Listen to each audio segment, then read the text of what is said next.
අයිබෝන් ජනතා වේදිකාව YouTube නාලිකාව සමගින් එකතු වෙන ඔබ සියලු දෙනාම ආදරයෙන් පිළිගන්න ලබනවා.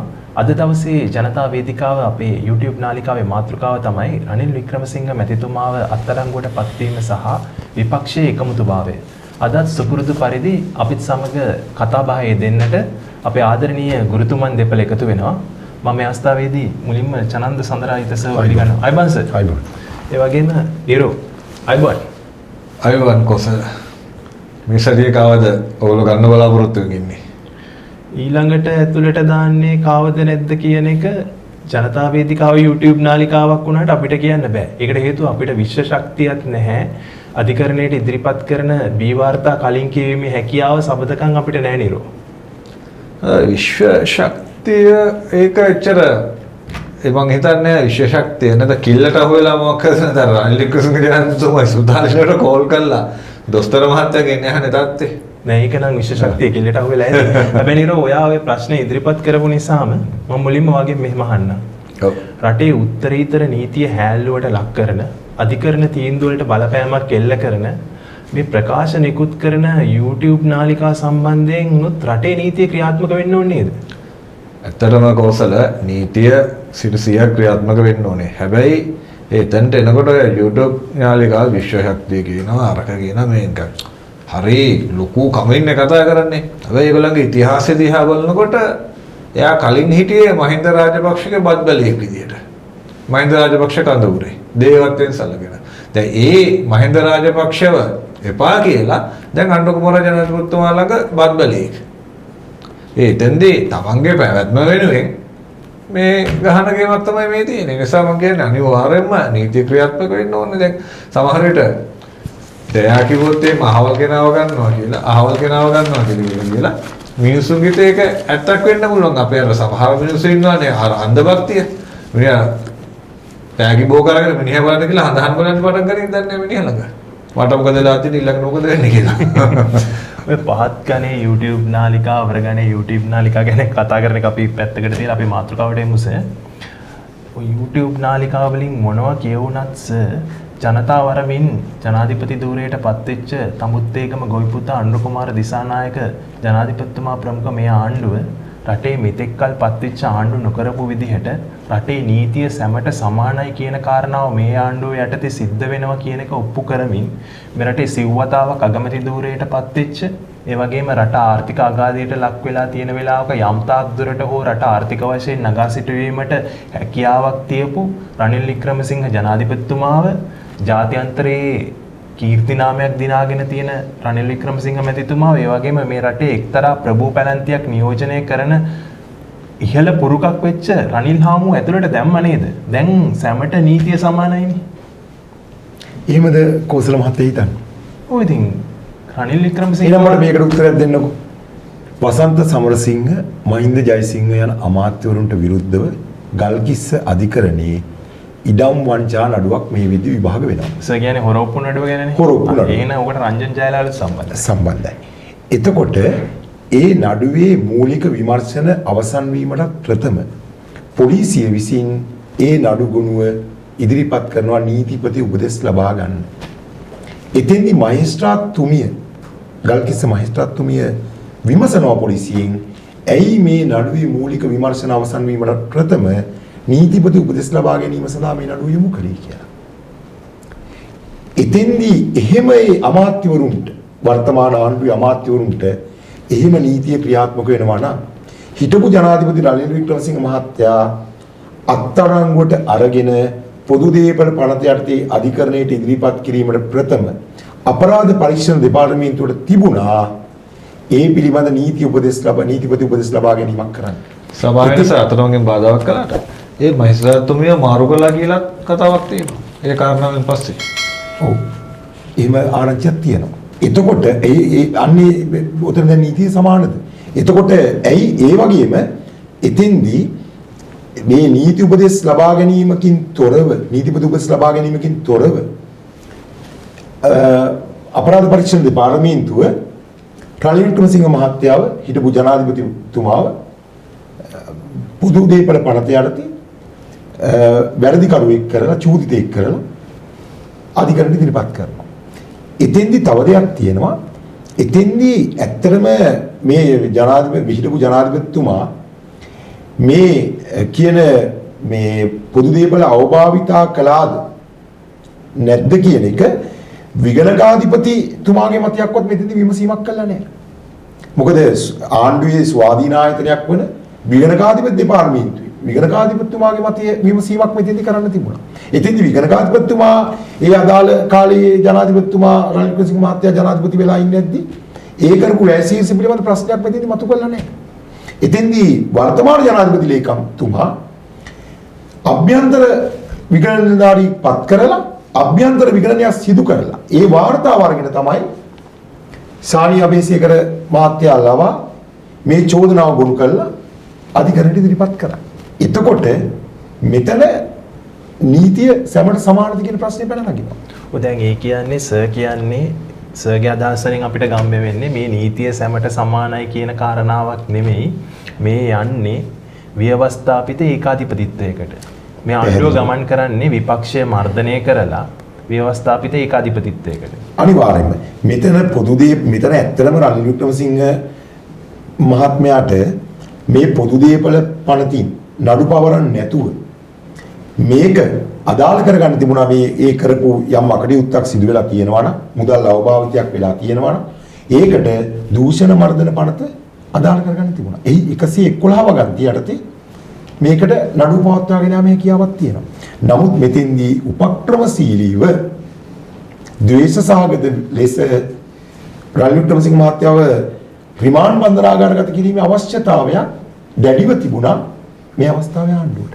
ඒ නිසා වුන් මේකට පොදු දේපල පනතම අදාළ කරගත්තා. මොකද ඒකට හේතුව පොදු දේපල පනත යටතේ රුපියල් 25000කට වැඩි වටිනාකමක් සහිත නඩුවක් සම්බන්ධයෙන් අපලබා දීමේදී ගරු අධිකරණයට සිදු වෙනවා සුවිශේෂී කරුණු ඉදිරිපත් කරන්න කියන්නේ. එතෙන්දී සුවිශේෂී කරුණු විදිහට දකින්නේ අදාළ චෝදිතයට තියෙන බරපතල රෝගී තත්ත්වයක් ඒ වගේ කාරණා. එතෙන්දිත් ඇත්තටම කොච්චර උපක්‍රමශීලීද වුණාද කියනවනම් රනිල් වික්‍රමසිංහ මහත්තයා අපරාධ පරීක්ෂණ දෙපාර්තමේන්තුවට කැඳවන්නේ සිකුරාදා දිනේ. ඔබතුමාට තේරුණා ඇති සිකුරාදා දිනේක මේක කැඳවීමේ අවශ්‍යතාවය මොකක්ද කියන්නේ? ඒ කියන්නේ නිරෝ රනිල් වික්‍රමසිංහ සිකුරාදාම කැඳවන්නේ ඇතුළට දාන්නමයි. මේක පටන් ගන්නේ රනිල් වික්‍රමසිංහගෙන් නෙමෙයි. අනුරාප මහත්තයාගෙන්. අනිවාර්යයෙන්. ඒ නීතිඥතුමාව සහ එතුමගේ බිරිඳ වෙච්ච වෛද්‍යතුමියක්ව ගෙදරට ගිහිල්ලා අරගෙන ඉන්නේ. මේ යන්නේ විපක්ෂයේ මර්ධනයට. කොසල උතන මෙහෙමයි. මම ඔකට මෙහෙම කතාවක් ඔකට සම්බන්ධ කරන්න. සමාජ මාධ්‍යයේ පළ වුණා අනුර කුමාර දේශානායක මහත්තයා තබුත්තේගම ගිහිල්ලා අම්මා බල්ලා ඉන්නවා කියලා හෙලිකොප්ටරේ. හරි. එතකොට ඒ කතාව ප්‍රශ්න කරනවා බිමල් රත්නායක අමාත්‍යතුමාව මාධ්‍යවේදී. එතෙන්දී පෙරලා උත්තර දෙනවා බිමල් රත්නායක අමාත්‍යතුමා එංගලන්තේ යන ගමනයි තමුත්තේගම යන ගමනයි සංසන්දනය කරන්න පුළුවන්. දැන් ඔබ කියන්නේ මේ සිදුවීමට පෙර මේ සිදුවීමට පෙර. හැබැයි දැන් සර් ගෙනාව හොඳ තර්කයක් පොදු දේපල පනතේ නඩු පවරන්න පුළුවන් රුපියල් 25000 කියන සීමාව. එහෙමනම් තමුත්තේගමද ගියේ එංගලන්තද කියන කාරණාව නෑ. ඔව්. මුදල ඒක රුපියල් 100ක් වුණා. පොදු දේපල පනත නම් එතනට අදාළ වෙනවා. හැබැයි රටක අනිත් එක මේ පොදු දේපල පනත කෝසල මහත්තයා ගේන්නේ 1982 අවුරුද්දේ. ඒ ගේන්නේ LTT විසින් පොදු දේපල විනාශ කිරීමට. ඊට පස්සේ ඒක 1988 89 මේ ජනතා විමුක්ති පෙරමුණ බරපතල විදියට පොදු දේපල විනාශ කිරීමත් එක්ක මේ පනත සංශෝධනය වෙනවා. නැවත රනිල් වික්‍රමසිංහ මැතිතුමා ජනාධිපති පුටු වෙන්නේ නැති නැවත සංශෝධනය කරනවා. එතුමත් සංශෝධනය කළා. එතුමත් 82 ගෙනාපු මේ එතුමත් ඒ 82 ආණ්ඩුවේ අමාත්‍යවරයෙක්. ඒ ගෙනාවු පනතින්ම එතුමා අන්තිමට රිමාන්ඩ් බන්ධනාගාරයටපත් වෙනවා. ඒකත් දවිමුගත සිද්ධියක්. ඇත්තටම පොදු දේපල පනතින් වැරදිකාරයෝ විය යුතු අය ඉතිහාසයේ විසින් වැරදිකාරයෝ කළ යුතු අය අද සමාන කරලා එළියේ ඉන්නවා. ඉතිහාසයේ විසින් ඒගොල්ලෝ වැරදිකාරය කරුවේ නෑනේ සර්. ඇත්තම කාරණාව ඔය රනිල් වික්‍රමසිංහ මැතිතුමාගේ හදවතේ පොඩි ලව් එකක් තියෙනවනේ අනුර කුමාර දිසානායකට. මොකද ඒකට මම ඒක කියන්න හේතුව තමයි රනිල් වික්‍රමසිංහ ජනාධිපතිතුමා යටසේ වසන්ත මුදලිගේලම ලහිරු වීරසේකරලම දුමින්ද නාගමුවලව විඩින් විඩ අත්අඩංගුවට ගන්නවා. හැබැයි එකම විදිහේ දේශපාලන මතවාදයන් ගෙන යන පෙරටුගාමී පක්ෂය සමග සමාන දේශපාලන මතවාදයක් තිබෙන JVP එකට එහෙම නැත්නම් මාලිමාවට ඒ රනිල් වික්‍රමසිංහ ජනාධිපතිතුමා යටතේ ওই ප්‍රතිවිරෝධය ආවේ නැහැ. JVP එකට ඒ කාලේ පුළුවන් ටවුන් හෝල් වලට ඕන තරම් පෙළපාලි එන්න. නුගේගොඩට එන්න. බැරිම අවස්ථාවක් වුණොත් ඇරෙන්න පොලිසියෙන් JVP එකේ උද්ඝෝෂණ නැවැත්තුවේ නැහැ. හැබැයි පෙරටුගාමී පක්ෂයෙන් කරන සෑම උද්ඝෝෂණයකටම දැඩි ලෙස ප්‍රහාර එල්ල කරන්න ගත්තා. ඒකට හේතුව එකම ධාරාවේ දේශපාලන පක්ෂ දෙකක් වෙච්ච JVP එක සහ පෙරටුගාමී එක යටතේ පෙරටුගාමී එක මර්ධනය කරලා ඒ හා සමාන දේශපාලන මතවාදයක් තියෙන අනිත් පක්ෂයට උඩට එන්න අවස්ථාව සලසලා දෙනවා. ඒ විතරක් නෙමෙයි රනිල් වික්‍රමසිංහ මැතිතුමා පහුගිය ජනාධිපතිවරණ වේදිකාවේ එතුමා ජනාධිපතිවරණයට ඉදිරිපත් වෙලා අපේක්ෂකයෙක් විදිහට කියනවා එතුමාට ඡන්දෙ දෙන්නේ නැත්තම් ඒ ඡන්දය සජිත්ට දෙන්න එපා අනුරට දෙන්න කියලා. ඔව් මමත් මේ වේදිකාවේ එක දැක්කා. ප්‍රසිද්ධ වේදිකාවේ කියනවා මේ සජිත් ප්‍රේමදාසට බෑ කවදාවත් අනුර කුමාර දිසානායක පරද්දන්න කියලා. ඒක බරපතල ප්‍රකාශයක්. ඒකේ ඇත්තටම ඒ සජිත් ප්‍රේමදාස මහත්තයාගේ තියෙන ඡන්ද පදනමට බරපතල අභියෝගයක් එල්ල කිරීමක් කරේ. ඒක ව්‍යංග්‍යාර්ථයෙන් අනුර කුමාර වර්තමාන ජනාධිපතිතුමාට දැඩි වාසියක් අත්කර දෙන්නට හිතාමතාම කරපු දැඩි ප්‍රකාශයක්. හැබැයි නිරෝ අද දවසේ රනිල් වික්‍රමසිංහගේ ආදරවන්තයා රනිල් වික්‍රමසිංහව සිරබාරයට ගන්නකොට රනිල් වික්‍රමසිංහගේ දුෂ්ටයා සජිත් ප්‍රේමදාස තමයි රනිල් වික්‍රමසිංහගේ පිටට එන්නේ. අනිවාර්යයෙන්ම. ඒ එන්නේ මොකක් හරි යටි අරමුණකටද? මම දැක්කා ඔය චාමර සම්පත් කියන මන්ත්‍රීතුමා ඔය පොදු විපක්ෂයේ සාකච්ඡාවට ඇවිල්ලා යනකොට කියනවා සජිත්ගේ කාලේ හොඳයි කියලා. හැබැයි එතනින් ගම්ම වෙන්නේ දැන් මාලිමාවේ ආයුෂ අඩුයි කියන කාරණාව වගේම ඇත්තටම විපක්ෂය එකමුතු වුණා කියන කාරණාව. එතෙන්දී මම විශ්වාස කරන්නේ නැහැ පෞද්ගලිකව සජිත් ප්‍රේමදාස මහත්තයා යටිඅරමුණක් තියාගෙන මේ සෝදුක් බලන්නවත් හිතවත් වුණාද කියලා. එහෙමනම් එතුමා කරන යටිඅරමුණක් තිබ්බනේ උපරිම දඬුවමක් වෙන මට්ටමට කටයුතු කරන එකයි. එතෙන්ද න්‍යාය වාසිය එන්නේ. මොකද අනුර කුමාර ජනාධිපතිතුමා අමතක කරන්න ඕන නැති දේ තමයි රනිල් වික්‍රමසිංහ ජනාධිපතිතුමාගේ ඡන්ද ටිකයි සජිත් ප්‍රේමදාස මහත්තයාගේ ඡන්දට එකට එකතු වුණා නම් අනුර කුමාර දිසානායක මහත්තයාට වඩා ලොකු ප්‍රමාණයකින් වැඩි. ඒ නිසා මම හිතන්නේ සජිත් මේ වෙලාවේ ඩීල් එකක් ගේම් එකක් ගැහුවා කියලා. නමුත් අර පරණ පුරුදු ගමට පරණ හිතවත්කමට ඒ නිසා එකතු වෙන්නේ. නමුත් අපි මිනිස්සෙක්ට උදව්වක් කරන්න ඕනේ කරදර වෙච්ච සහ එතන මම දැක්කා සජිත් ප්‍රේමදාස මහත්තයා මැගසින් බන්ධනාගාර ඉස්සර අපිට කරන ප්‍රකාශයක් හරිම ප්‍රශස්ත ප්‍රකාශයක් ඒක. ප්‍රජාතන්ත්‍රවාදයේ වෙනුවෙන් එකතු වෙන එක. ඒක අපිත් පිළිගන්නවා. දැන් අපිට මේ CID එක ක්‍රියාත්මක වෙච්ච ආකාරය පිළිබඳව බරපතල ප්‍රශ්න තියෙනවා. ඒ කියන්නේ දැන් සජිත් ප්‍රේමදාස මැතිතුමා එතෙන්දී පැහැදිලිව කියනවාද මේ අවස්ථාවේ රනිල් වික්‍රමසිංහ මැතිතුමාගේ මේ වැරද්ද සම්බන්ධව නෙමෙයි මේ ක්‍රියාත්මක වීමේ ගැටලුව ක්‍රියාත්මක වීමේ ගැටලුව තියෙන්නේ. වරදක් කළා නම් කවුරුත් ඒක වරද දඬුවම විඳින්න ඕනේ. අපි කවුරුත් එතන ඉන්නවා. අනේ මීට කලින් අපි සජිත් ප්‍රේමදාසගේ නොදැක්ක පැතිකඩක් මේ සිදුවීමත් එක්ක අපි දකිනවා. අනිවාර්යයෙන්. ඒකට හොඳම දේ තමයි අපි සජිත් ප්‍රේමදාසව දැකලා තියෙන්නේ ඉස්කෝල වලට ගිහිල්ලා ස්මාර්ට් ක්ලාස්රූම් බෙදන, රෝහල් වලට ගිහිල්ලා පාසල් උපකරණ බෙදන, ජපන් කතා කරන, වියක්ත ඉංග්‍රීසි කතා කරන. හැබැයි මේ සිදුවීමත් එක්ක සජිත් ප්‍රේමදාසගේ මීට කලින් නොදකපු පැතිකඩක් අපි දකිනවා. සජිත් ප්‍රේමදාස මේ වෙලාවේ පරිණත විපක්ෂ නායකවරයෙකුගේ භූමිකාවට පනපවනවා. සජිත් ප්‍රේමදාස මේ සිදුවීමත් එක්ක තමයි නියත වෙලා හිටිය සිංගප්පූරු චාරිකාව අතරමඟ නවත්තලා දාලා එනවා. ඒ විතරක් නෙමෙයි එන්න කලින් മന്ത്രിවරුන්ට සජීව മന്ത്രിවරුන්ට කියනවා රනිල් වික්‍රමසිංහ මහත්තයාව දිරිමත් කරන්න අධිකරණ භූමියට යන්න. එතුමා අධිකරණයට කැඳවාගෙන ඉන්න බව දැනගෙන එතෙන්දී මුලින්ම කබීර් හසීම් മന്ത്രിතුමා යනවා. ඊට පස්සේ හිටපු පළාත් සභා මන්ත්‍රී නිරෝෂන් පාදුක්ක මන්ත්‍රීතුමා යනවා. ඊට පස්සේ ගයන්ත කරුණාතිලක මන්ත්‍රීතුමා යනවා. ඊට පස්සේ කොළඹ සජීව නාගරික මන්ත්‍රීවරු ඒ සියලු දෙනාම අධිකරණයට පැමිණෙනවා. එතුමත් අතරමඟ සිංගප්පූරු සංචාරය නතර කරලා උදේ පාන්දර රනිල් වික්‍රමසිංහ මහත්තයාගේ සෝදුක් බලන්න යනවා. ඊට පස්සේ නැවත දැරණීගල මාධ්‍ය හමුවකට සහභාගී වෙලා ඊට පස්සේ නැවතත් හවස රනිල් වික්‍රමසිංහ මහත්තයාගේ සෝදුක් බලන්න රෝහල වෙත යනවා. එතෙන්දී ඇත්තටම විපක්ෂ නායකතුමා මෙතෙන්දී මම හිතන්නේ එතුමාගේ ඩියුටි දෙකක් මම දකිනවා. එතෙන්දී එකක් විදිහට එතුමා කරනවා තමන්ගේ හිටපු නායකයා තමන් එක්ක කාලයක් එකම දේශපාලන ප්‍රවාහ එකම දේශපාලන කඳවුර ධනවාදී දේශපාලන කඳවුර නියෝජනය කරමින් හිටපු නායකයා. ඒ පිළිබඳ යම් සංවේදීතාවයක් එතුමා සංවේදී නායකයෙක් විදිහට එතෙන්දි පෙන්눔 කරනවා. අනිත් පැත්තෙන් එතුමා වගකිය යුතු විපක්ෂයක් කියන එක කරට අරගෙන. මොකද ප්‍රජාතන්ත්‍රවාදී රටක ප්‍රජාතන්ත්‍රවාදී ආරක්ෂා වෙන්න අත්‍යවශ්‍යම කාරණයක් තමයි සාර්ථක විපක්ෂයක් තිබීම.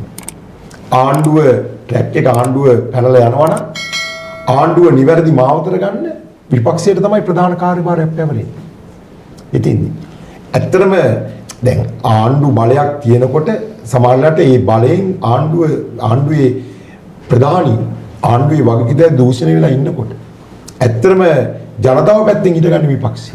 ඉතින් එතෙන්දි මේ ප්‍රජාතන්ත්‍රවාදයට වෙන දැඩි අනතුර, ඒ වගේම මේ ආණ්ඩුවේ ඇතිවෙන මේ දැඩි මර්ධනය විපක්ෂ නායකතුමා තේරුම් ගත්තා වෙන්න පුළුවන්.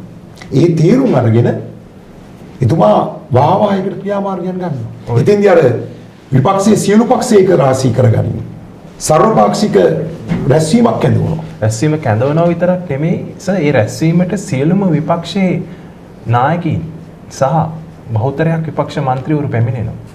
ඒක රාශී කරගන්නවා. ඒක මේ වෙලාවේ වෙච්ච සුවිශේෂී සිද්ධියක්. ඒ කොහොමාරි දැන් අඟහරුවාදා දිනේ. මොකද මේ විපක්ෂයේ කඳවුරු කිහිපයකට බෙදලා තියෙන වෙලාවක විවිධ මතවාද දරන, විවිධ දේශපාලන අදහස් දරන ඒ පක්ෂ නායකයෝ එකතු කරගන්නවා. ඒක ලොකු දෙයක්. එතෙන්දී අඟහරුවාදා දිනේ කොළඹට පැමිණෙන මහා ජනකාය. එතෙන්දී නීතිඥවරු 700ක් පමණ සුවිච්ඡාවෙන් පැමිණෙනවා. ඒ විතරක් නෙමෙයි. සජිත් ප්‍රේමදාස මැතිතුමා රටේ ජනතාවගේ මතය වෙනස් කිරීමකටත් යම් දායකත්වයක් දෙනවා. අනිවාර්යයෙන්ම. මේ සිදුවීම සම්බන්ධව ආණ්ඩුව විසින් විවිධ මාධ්‍ය ඔස්සේ ගෙන ගියපු ප්‍රචාර සම්බන්ධයෙන් අනිවාර්යයෙන්ම එතෙන්දී අර විපක්ෂයේ බර කරට අරගෙන විපක්ෂ ናයකයා වගකිය යුතු හැසිරීම, සමාජයේ තියෙන මතයන් වෙනස් කරන්න, සමාජයට මේ සිද්ධිය පිළිබඳ නිවැරදි තොරතුරු ගලා යාමක් සිදු කරන්න මම හිතන්නේ හේතු වුණා.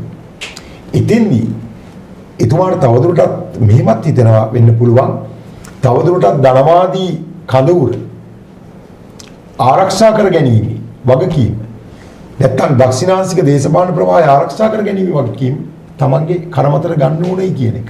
නිරෝ දැන් මේ සර්ගේ කාරණාවත් එක්ක කියවෙන විදිහට දක්ෂිණාංශික කඳවුරේ රනිල් වික්‍රමසිංහගෙන් ගිලිහෙන බලයද මේ සජිත් ප්‍රේමදාස අතර ගන්න හදන්නේ? මෙන්න කොසල ඒ ගිලිහෙන බලය අතර ගන්නවට වඩා දැන් මේ වෙලාවේ කවුරුවත් හිතනවා නම් අපේ රට සුඛිත මුගිත වෙලා තියෙන්නේ කියලා ඒ අපි වරද්ද ගන්න මර්මස්ථාන තැනක්. මේ සිදුවීම මේ විදිහටම ගියා නම් හරි මම හිතන්නේ අනුර කුමාර දිසානායක ජනාධිපතිතුමා මේක කොහොම කල්පනා කරනවද කියලා අපි ජාත්‍යන්තර වශයෙන් බරපතල අර්බුදයකට මුහුණ දෙන්න ඉඩ තිබුණා. අපි 2028 ලොකු ණය වාරිකයක් ගෙවන්න තියෙනවා. ඔව් මේ විපක්ෂය මර්ධනය කරන එක නෙමෙයි අනුර කුමාර ජනාධිපතිතුමා කරන්න ඕනේ. ඒවට සූදානම් වෙන්න ඕනේ. වැඩිකාරයට දඬුවම් ලැබෙන්න ඕනේ.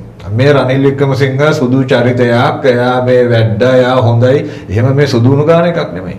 ඔය රනිල් වික්‍රමසිංහව මේ සිරගත කරන්නම සඳහා අධිකරණ ඉදිරිපත් කිරීමේදී ක්‍රියාපටිපාටියේදී අපිට යම් ගැටලු තියෙනවා. ඒ නිසා ජාත්‍යන්තර වශයෙන් අපි බරපතල අර්බුදයකට යන්න තිබුණා මේක. මේ රටක් විදිහට. එතෙන්දී මාලි මහරජයා ගත්ත තීන්දුව කියලා නෙමෙයි මේ රටේ පොඩි මිනිහගේ බඩට වදිනකොට. දැන් අපිට දැන් ආරංචින ට්‍රිලියන ගාණක් මුදල් අච්චු ගහලා ගිහලා. දැන් 2000 නෝටු මේ කොලේනවා. ඔව් දැන් මහ බැංකුව ප්‍රකාශ කරනවා පහුගිය දින කිහිපයකට කලින් ආර්ථික අර්බුදය ගෝඨාභය රාජපක්ෂ මහත්තයාගේ කාලේ තිබිච්ච ආර්ථික අර්බුදය තිබුණටත් වඩා ජනතාව ලංකාවේ දැන් ජනතාව දැඩි ආර්ථික අසහනයකින් ඉන්නවා කියන එක. මේ ආර්ථික අසහනය කීප ගුණකින් වැඩි වෙලයි කියන එක. අතරමස දැන් උතන වෙන්නේ දැන් මිනිස්සු පීඩනෙන් ඉන්නේ. දැන් මේගොල්ලෝ කරන්නේ මිනිස්සුන්ගේ ප්‍රශ්න ටික අමතක කරන්න හදන එක සහ තමන්ගේ අර කාඩරගේ ඉන්නවනේ. ඒගොල්ලන්ට උත්තර සපයන. කියන්නේ මේ මිනිස්සුන්ගේ පවතින අසහනය යටපත් කරන්න මොකක් හරි අර ෆිල්ම් එකක පොඩි ජෝක් කෑල්ලක් එන්නේ අතරමැද්දේ. ඒකේ පොඩි ෂණිකව පොඩි වින්දනයක් දෙන එක තමයි මේ ආණ්ඩුව කරන්නේ. ඒක තමයි මේ දාන්නේ. මේක තමයි මේ කරන්නේ. හැබැයි රනිල් වික්‍රමසිංහව අපි හිතුවෙත් නැහැ, මං හිතන්නේ මාලිමාවට ඡන්දෙ දීපු ඔවුන්ගේ පාක්ෂිකයෝ හිතුවෙත් නැහැ රනිල් වික්‍රමසිංහව මේ වගේ කාරණාවකටත් අතනකොට ගන්න. අපි හිතුවේ රනිල් වික්‍රමසිංහව බටලන්ද වදකාගාරවලට, මහ බැංකු වංචාවට, පාස්කු ප්‍රහාරයේ වගකීම් විරහිතව මේ කටයුතු නොකිරීම සම්බන්ධ ඕ වගේ කාරණාවලට අත්අඩංගුවට ගනී කියලා. හැබැයි කෝසල එතෙන්දී ඒගොල්ලන්ගේ එක්තරා පිරිසක් මේක හරි සතුටු වෙනවා. දැන් මුහුණු පොතේ තිබිච්ච එක ප්‍රකාශයක් තමයි රනිල් වික්‍රමසිංහ ජීවිතේ පළවෙනි වතාවට බස් එකක යනවා. ඒකත් බන්ධනාගාර බස් එකේ කියලා පුදුම තරම් විදිහට සතුටු වුණා. අපි ඒක දකින්නේ ද්වේෂ සාගත සිදුවීම. මේක මේ පන්ති වෛරය. පන්ති අතර ඇති කරන වෛරය. රනිල් වික්‍රමසිංහ උපතින්ම ධනපති පන්තියේදීම ඒක අපි ප්‍රශ්න කර යුතු කාරණාවක් නෙමෙයි. මොකද බත් මුට්ටු උස්සන් ගිය කට්ටිය, ගෙදර ඩෙන්ටි කාඩ් එක උස්සන් ගිය කට්ටියට, CTB බස් එක ගිනි තියපු කට්ටියට, ට්‍රාන්ස්ෆෝමර් එක ගිනි තියපු කට්ටියට ඒ වෛරය ඇති. නමුත් ඒක එතුමගේ පරම්පරාගත දෙයක්. දැන් අපි යන්නේ බස් එකේනේ. දැන් අපි ඊර්ෂ්‍යා කරනවාද තව කෙනෙක්ට අරක තියෙනවා මේක තියෙනවා කියලා. එහෙමනම් අපිට සැලසුමක් තියෙන්න ඕනේ. අපි ඒ සැලසුමට ඒ ටාගට් එකට යන මහන්සි වෙන්න ඕනේ. ඒ හැර මේ කරන්නේ ඒගොල්ලන්ගේ අර පාක්ෂිකයව රඳව තියාගන්න පොඩි චූන් එකක් දෙනවා. ඒක තමයි මේ වෙන්නේ. ඒ විතරක් නෙමෙයි රට තුල පන්ති වෛරය වපුරන එක. වපුරන එක අනිවාර්යෙන්ම. ඒ පන්ති වෛරය වැපරීමේ ප්‍රතිඵලයක් විදියට තමයි ඔබතුමා දකින්න ඇති Facebook එකේ දාලා තියෙන කමෙන්ට් එකක් රෝහල් ගත වෙලා ඉන්න රනිල් වික්‍රමසිංහ. ඒ පන්ති වෛරය පැහැදිලි ප්‍රතිඵලය. දැන් මේ පන්ති වෛරයේ යන විදිය අපි විමර්ශනය කළොත් නිරෝ මහත්තයා මේක ආණ්ඩුව මුලින්ම පටන් ගන්නේ දැන් එතකොට අනුර කුමාර මහත්තයා ජනාධිපති වෙලා නැහැ. එතකොට මේක පටන් ගන්නේ දේශපාලඥයන්ගෙන්.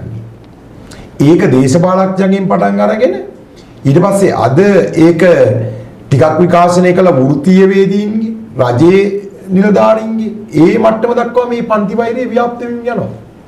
මේක ලොකු වෛරී ව්‍යාප්තවාදයක්. ඒක තමයි කොමියුනිස්ට් රටවල් වල තියෙන කොමියුනිස්ට් දේශපාලනයේ තියෙන ක්‍රමය. ඒ තියෙන අපේ ඔබතුමා පාවිච්චි කරා වචනේ ව්‍යවස්ථාපිත ඒකාධිපතිත්වය. ඒ තුලින් අනිත් විරුද්ධ පක්ෂ මර්ධනය කරනවා. අනිත් තමන් ආණ්ඩුවට විරුද්ධව හඩක් නගන පාර්ශ්ව මර්ධනය කළා ඒකාධිපතිත්වයක් නිර්මාණය කරනවා. ඒකාධිපති පක්ෂයක් නිර්මාණය කරගන්නවා. දැන් චීනි තියෙනෙත් ওই ක්‍රමය. ඒතකොට අනිත් දේශපාලන ප්‍රවාහයකට එතන ඉඩක් නැහැ ඒකාධිකාරයක් ගොඩනගා ගන්න. ඒ ඒකාධිකාරය දැන් ඕක රුසියාවෙත් උනා. 80 ගණන් වල රුසියාව බිඳ වැටෙන තාක්කල්. දැන් ස්ටාලින් අනුගමනය කරේ දැඩි ඔය කූර මර්ධනකාරී අනිත් විරුද්ධ පාක්ෂිකයන් මර්ධනය කරන ප්‍රතිපත්තිය. තවන් එකට විප්ලවය කරපු. ට්‍රොස්කියෝ පවා ඝාතනය කරනවා. ඒ මට්ටමට ඒක අන්තිමට යන එක වියුරුවකින් තමයි අවසන් වෙන්නේ. සහ සමහර විට මේ වෙලාවේ රටේ තියෙන මතුවෙච්ච සැබෑ අර්බුද යට ගහන්න හදනවා. දැන් තැපැල් වර්ජනේ මොකද උනේ? මතකද? තැපැල් වර්ජනයක් තිබුණා කියලා. ඔව් ඔව්. ඒක දැන් මිනිස්සුන්ට අමතකයි. ආණ්ඩුව අකුල ගත්ත කියලා තමයි කතාව යන්නේ. ආණ්ඩුව අකුල ගන්නවා. ඔව් ඔව්. දැන් තැපැල්ලේ වර්ජනය මෙහෙ පුදුවිය කියනවා අනීතිකව පොලිසියෙන් ධම්ම දෙවේ. නම් ආයතන ක්‍රියාපරිපාටි තියෙනවනේ. හරි. පොලිසිය තමයි බලහත්කාරයෙන් තැපැල් වල වරගෙන ගියා කියලා. එසා ඒ වර්ජන්ට යටපත් වුණා. ඊට පස්සේ දැන් අද පාර්ලිමේන්තුවේ දයසිරි අමාත්‍යවරයා හිටපු අමාත්‍යවරයා ප්‍රකාශයක් කරනවා කෙහෙලිය රඹුක්වැල්ල අත්අඩංගුවට ගත්තු හේතුවම ඒ බෙහෙතම මේ ආණ්ඩුව යටතේ ඉන්දියාවට යවලා වෙනම පරීක්ෂණයක් කරලා නැවත මේ ලංකාවට ගෙනත් දීලා 3 දෙනෙක් මිය ගිහිල්ලා. මේ සැබෑ ප්‍රශ්න යට ගහනවා වෙන්න පුළුවන් මේක. දැන් ආණ්ඩුවට වෙන විකල්ප නැහැ මේ වෙලාවේ. එදිනෙදා එදා වේල ටුවර්ස් වගේ මොකක් හදිලා දැන් සමහරවිට මේගොල්ලෝ වරද්දගත්තු දෙයක් තියෙනවා. එකපාරටම ලොකු තුරුම්පුවක් ගැහුවා. ඒ කියන්නේ එච්චරටම ආණ්ඩුව බංකොලොත් වෙලා දැන්. වෙන ගහන්න තුරුම්පු නෑ. හැබැයි සමහර විට අර පේන කියන YouTube එක සජිත් මහත්තයා ගැනත් කිව්වා. ඉදිරියට අතන මොකද මේ මුට්ටිය දාලා බැලුවා වෙන්න පුළුවන්. දැන් සර් මේ නිරෝ කියන විදිහට YouTube නාලිකාවල් කරන මිනිස්සු කියනවා රටේ විපක්ෂ නායකවරයව අත්අඩංගුවට ගන්නවා කියලා. ඒ වගේම රටේ හිටපු ජනාධිපතිව අත්අඩංගුවට ගන්නවා අත්අඩංගුවට අරගෙන සිරගත කරන දින ගාන කියනවා. ඉතින් සර් මේ දැන් මේ YouTube නාලිකාවල හිමිකරුවන්ට රටේ නීතිය ගැන දැනගන්න හැකියාව ලැබිලා තියෙනවා. මේකට හේතුව වෙලා තියෙන්නේ මේ ආණ්ඩුව යටතේ නීතිය ක්‍රියාත්මක කරන්නේ මේ ආණ්ඩුව සම්බන්ධ පක්ෂයට අදාළ පුද්ගලයෝ නේද? ඒක තමයි කෝසල මහත්තයා. එතන ඇත්තටම වෙලා තියෙන්නේ මේ බලාගෙන ගියාම මේ YouTube නාලිකා කරන අය අපරාධ පරීක්ෂණ දෙපාර්තමේන්තුව YouTube නාලිකා කරන අය අපි පැත්තකට තියන්නත් පුළුවන්. හැබැයි අපරාධ පරීක්ෂණ කරන්න මාලිමාවේ වේදිකාවේ හිටපු ඒ වගේම විශ්‍රාමලත් පොලිස් නිලධාරීන් නැවතපත් වෙලා තියෙනවා. සමහරලාට ඒ නිලධාරීන්ගේ හිත් තුළ තියෙන වෛරයවල් පිරිමහන්න ගන්න. පැහැදිලිවම ඔය කෙලින්ම අපි කතාව කිව්වොත් අපරාධ පරීක්ෂණ දෙපාර්තමේන්තුවේ ප්‍රධානි ශානි අබේසේකර මහත්තයා. එතුමා දක්ෂ බ්‍රහස් පරීක්ෂකෙක් වෙන්න පුළුවන්. දක්ෂ පොලිස් නිලධාරියෙක් වෙන්න පුළුවන්. නමුත් එතන අපිට සත්භාවය පිළිබඳ ගැටලුවක් තියෙනවා. මොකක්ද ගැටලුව? එතුමා පොලිස් සේවයේ ඉඳලා විශ්‍රාම යනවා. විශ්‍රාම ගිහිල්ලා පහුගිය ජනාධිපතිවරණි මාලිමා වේදිකාවට නැගලා ඒ මාලිමා වේදිකාවේ මාලිමාව වෙනුවෙන් හඬ නගලා ඊළඟට ඉතින් ඒ වගේම මම දැක්කා පහුගිය වැඩසටහනක් තුලදී රනිල් වික්‍රමසිංහ මහත්තයාට බරපතල විදියට චෝදනා එල්ල කරලා ඉතාමත් පරුසාකාරයෙන් රනිල් වික්‍රමසිංහ මහත්තයාව හැලු කරපු චරිතයක් සානියා බේසේකර මහත්තයා. එතුමා දැන් අපරාධ පරීක්ෂණ දෙපාර්තමේන්තුවේ ප්‍රධානියා විදියට තමයි මේ පොදු දේපළ පනත යටතේ රනිල් වික්‍රමසිංහ මහත්තයා අත්අඩංගුවට අරගෙන අධිකරණයට ඉදිරිපත් කරන්නේ. ඉතින්දි ගැටලුව තමයි ආණ්ඩුක්‍රම ව්‍යවස්ථාවේ 15 සහ 16 වගන්ති වලින් ආයතන කීපයකට එක පනවලා තියෙනවා. විශේෂයෙන් පොලිසියට දේශපාලන වෘත්තීය සමිති භාෂණය සහ ප්‍රකාශනයේ නිදහස සීමා කරලා තියෙනවා. ඒතර මේ සානියා බේසේකර මහත්තයා විශ්‍රාම ගිහිල්ලා භාෂණයේ ප්‍රකාශනයේ දේශපාලන නිදහස ඔක්කොම භුක්ති විඳලා එක දේශපාලන කඳවුරකට පක්ෂග්‍රාහී වෙලා ඒ දේශපාලන කඳවුර දැන් ආණ්ඩු බලයෙන් වුණාම ඒ ආණ්ඩුවේ පොලිස් ප්‍රධානියෙක් වෙනවා. ඒතකොට මේ පොලිස් ප්‍රධානියෙක් වෙලා ඒ රනිල් වික්‍රමසිංහ සමග තිබිච්ච වෛරය නිසාම මේක ඉදිරිපත් කරාද කියන එකත් එතන ප්‍රශ්නයක් තියෙනවා. ඉතින් එතකොට ඇත්තටම විධායකයෙකු තුලින් පොලිසිය මෙහෙවුනාට දැන් ওই ආණ්ඩුක්‍රම ව්‍යවස්ථාවේ මේ සීමා කිරීම කළා තියෙන එක දේශපාලනීය වෘත්තීය සමිති භාෂණයේ ප්‍රකාශනයේ සීමා කළා තියෙන එකේදීම එතන පේනවා විධායක විසින් පොලිසිය මෙහෙව්වට පොලිසිය ස්වාධීන විය යුතුයි කියන එක. ඉතින් මෙතන තියෙන ප්‍රශ්නේ අපිට පොලිසිය ස්වාධීනද? තවත් දේශපාලඥයෙක්ද මේ පොලිසියේ ඉන්නේ? අපරාධ පරීක්ෂණ දෙපාර්තමේන්තුවේ ඉන්නේ?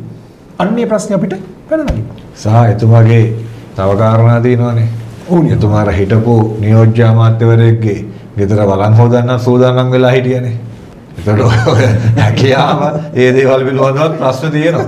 ඇත්තටම මගේ පෞද්ගලික කල්පනාව මෙතන ක්‍රියාත්මක වෙන්නේ එතුමාගේ පෞද්ගලික න්‍යාය පත්‍රය. එහෙම නැත්නම් ආණ්ඩුවේ පෞද්ගලික න්‍යාය පත්‍රයක් කියලා මම නම් හිතන්නේ. ආණ්ඩුවේ න්‍යාය පත්‍රයක් ක්‍රියාත්මක කරන පොලිස් නිලධාරියෙක් පොලිසිය ඉහළ නිලතලයක ඉන්නවා නම් මම හිතන්නේ විපක්ෂ නායකවරයාගේ භූමිකාව තවදුරටත් මීට වඩා ශක්තිමත් වෙන්න ඕනේ. පැහැදිලිවම විපක්ෂයේ තවදුරටත් ශක්තිමත් කළ යුතුයි.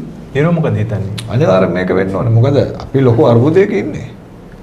දැන් ඒගොල්ලෝ මැතිවරණයේදී දුන්නු පොරොන්දු ගොන්නක් තියෙනවානේ දූෂිතය වලනවා කියලා. එකින් එක බොරු වෙනවා. දැන් උගන්ඩාවේ සල්ලි කතා කරද්දී දැන් මාධ්‍යවේදීන් ප්‍රශ්න අහනකොට ආණ්ඩුවේ මාධ්‍ය ප්‍රකාශකයා ඒ කියන්නේ පට්ට විදිහට අසරණ වෙනවා. මේ අසරණකම අපිට මූණෙන් පේනවා. කියපු බොරු එකින් එක එනකොට මිනිස්සුන්ට අපි මොනවා හරි කලා කියලා කියන්න තියෙන එකම කාරණාව ආණ්ඩුව ගිලිහෙනකොට විපක්ෂය ඉස්මතු වෙනවා විපක්ෂය වර්ධනය කරනවා. ඒකම විතරක් නෙමෙයි සර්. සමහර විට මේ ආණ්ඩුවේ ප්‍රබල ඇමතිවරුන්ටත් කන්ට්‍රෝල් නැති රටේ ජනාධිපතිතුමාටත් කන්ට්‍රෝල් නැති කෙනෙක් මේ ආණ්ඩුවට සම්බන්ධ පක්ෂයේ ඉහළ නිලතලයක් දරනවා නේද? ඔහු දැඩි පන්ති වෛරයකින් පෙළෙනවා. මොකද හිතන්නේ? මේකේ ඇත්තටම පැහැදිලිව පන්ති වෛරය කියන එක ඇත්තටම මේගොල්ලන්ගේ තුල නිරූපණය වෙනවා. පන්ති වෛරයේ කුවකත්වේ ඇත්තටම අපි ගත්තොත් එහෙම දැන් ජනතා විමුක්ති පෙරමුණේ ඉතිහාසය අරගෙන බැලුවොත් ඒගොල්ලෝ ඇත්තටම පහරෙල්ල කරන්නේ Taman වාමාංශික කඳවුර නියෝජනය කරනවා නම් ඇත්තටම මේගොල්ලෝ ප්‍රහාරයට ලක් කරන්න ඕන දක්ෂිණාංශික කඳවුරනේ. ඒගොල්ලන්ගේ අතීත අරගෙන බැලුවොත් ඒගොල්ලෝ කරපු ඝාතන 100 ගණනක් ඝාතන කළා තිනවා වමේ කඳවුරම ඝාතනය කළා තියෙනවා. නව සමාජ පක්ෂේ ඒ වගේ ඒ පක්ෂ ඊළඟට මේ අපේ කවුද විජය කුමාරතුංග මේ මහත්තයා නියෝජනය කරපු පක්ෂේ ඒ පක්ෂවල බරපතල විදියට ඝාතන කළා තියෙනවා. ඒ කියන්නේ වමක් විනාශ කිරීමක් සිද්ධ කරලා තියෙනවා. ඒතර මේ කුහකත්වයේ කොතනින් සීමා වෙනවද? කොතනින් ආවරණය වෙනවද? කියන්නේ ඔවුන්ගේ පක්ෂය පමණයි රජ කළ යුත්තේ. අනිවාර්යයෙන්. ඒක තමයි තියෙන මේ භූමිකාව ඒගොල්ලන්ගේ. එතකොට වර්තමානයේ විපක්ෂයේ ඉන්න කවුරු ඊළඟ මැතිවරණයෙන් බලයටපත් වුණා. අනිවාර්යයෙන්ම ඔහුගෙන් ඉටුව යුතු දෙයක් තමයි ඒ සිදුවෙච්ච ඝාතන වලට නීතිය ක්‍රියාත්මක කිරීම. පැහැදිලිවම. දැන් මම අර කලිනුත් කිව්වා වගේ පොදු දේපළ පනත රනිල් වික්‍රමසිංහ මහත්තයාට එරෙහිව අදාළ වෙනවා වගේම ඊට කලින් අදාළ විය යුතු පාර්ශව අනන්තවත් ඉන්නවා පොදු දේපළ පනත.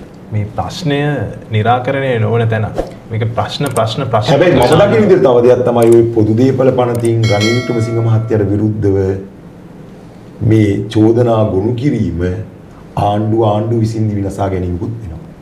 මොකද හේතුව දැන් ඔතෙන්දී අපි හිතුවොත් අනුර කුමාර ජනාධිපතිතුමා නිල සංචාරයකට අපි නිල මොකක් හරි සංචාරයක් වෙන්න ඕනේ නැහැ. අපි හිතුව මොකක් හරි නිල උත්සවයකට අනුරාධපුරයට යනවා. ඒ යන ගමන් එතුමා නෑදෑයගේ ගෙදරකට යනවා ඒ තමුත්තේගම ප්‍රදේශයේ තියෙන. එතකොට ඔතන දැන් නිල සහ පෞද්ගලික කෙනෙක් කොතෙන්ද වෙන් වෙන්නේ? කොහොමද අපි දෙකට කඩන්නේ? දෙකට කඩන්නේ කොහොමද? එතකොට දැන් ඊළඟට තියෙන බරපතල ප්‍රශ්න තමයි ඔය ඕක පොදු දේපල පනත අවභාවිත පොදු දේපල පනතෙන් අවභාවිත වීමක් වෙන විදිහට අපිට කරුණු ගොනු කරන්න පුළුවන්. රාජ්‍ය නිලධාරී තමන්ගේ දරුවන්ව පාසලට ගෙනියනවා නිල වාහනේ. ඒතකොට ඒතරම් පොදු දේපල අවභාවිත කිරීම. ඇත්තටම එතනදී දැන් ජනාධිපතිවරයෙක්ට එහෙම මුක්තිය දෙනවනේ. ඒක අපි අභියෝගයට ලක් කරනවා නෙමෙයි. මේගොල්ලෝ වරද්ද ගත්තා. සහ අපිට මොනම විදිහින්වත් අධිකරණ ක්‍රියාපටිපාටිය විවේචනය කරන්නවත් ඒ පිළිබඳව සාකච්ඡාවකට භාජනය කිරීම නෙමෙයි අපේ අරමුණ. හරි. ඒ එතනට වෙනකම් අධිකරණයට වෙනකම් එන පොලිස් මෙහෙයුම් අද රාජ්‍ය බුද්ධ්‍යංශයේ මෙහෙයුම් ටික හරි වෙනවද එහෙම නැත්නම් දේශපාලන උමනාව මත සිද්ධ වෙනවද කියන කාරණාව තමයි මෙතන ප්‍රධානම දේ. පැහැදිලි. දැන් මොන කාරණාවේ වුණත් සර් දැන් මේ කාරණාව මතුවෙන්නේ පොදු දේපල පනත හරහානේ. සර් කියන කාරණාවේදී පොදු දේපල පනත හරහා මතුවෙච්ච කාරණාවේදී රජයේ නිලධාරී මේ සිද්ධියත් එක්ක නිලධාරීන්ගේ සේවය ලබා ගැනීමෙත් ගැටලුවක් වෙනවා. කොහොම වුණත් මේකේ අන්තිමට පහර වදින්නේ සාමාන්‍ය මනුස්සය. සාමාන්‍ය ජනතාවට. ඒක දැන් නීති අර්ථකථනය කිරීම අපිට කරන්න බෑ. මේ නීති අර්ථකථනය කිරීම කරන්න ඕන අධිකරණේ. කරු අධිකරණයෙන් ඒක කරන්න ඕන. මේ නීති අර්ථකථනය වීමේදී කොහොමද ඒකේ සීමාවන් දක්වන්නේ? දැන් ඔතෙන්දී ඇත්තටම දැන් ජනාධිපතිවරයාගේ සම්බන්ධ පොදු දේපල භාවිතා කිරීමේදී ඒක ඔහුගේ පෞද්ගලික කටයුත්තක්ද නිල කටයුත්තක්ද කියන සීමාව කොතෙන්ද වෙන්නේ? අනිත් එක ජනාධිපතිවරයා පෞද්ගලික ගමනක් ගියා. ඔහු ජනාධිපතිවරයා රටක රාජ්‍ය නායකයා. ඔහුට එතන රාජ්‍ය නායකයාගේ ආරක්ෂාව හිමි යුතුයි. දාලා පහසුකම් හිමි යුතුයි. පහසුකම් හිමි යුතුයි. ඒතකොට එහෙම ගැටලුවක් තියෙනවා. ඉතින් ඒක අධිකරණය යමු විදිහට කාරණය. අධිකරණය තමයි ඒක අපේ නිලු මාත්‍යක වගේ අර්ථකථනය කරන්නට ඕන. ඊළඟ මේක එහෙනම් ඉවරයක් නොවන ප්‍රශ්නයක්. ඉවරයක් නොවන ප්‍රශ්නයක් මතුවෙන නැවත වතාවක් ප්‍රශ්නයක් මතුවෙන ප්‍රශ්නකදී ජනතා වේදිකාව තුළින් ඉදිරි ප්‍රශ්නකදී හමු වෙන තෙක් අද අපි නිහඬ වෙනවා. ස්තුතියි සර්. ස්තුතියි. ස්තුතියි සර්.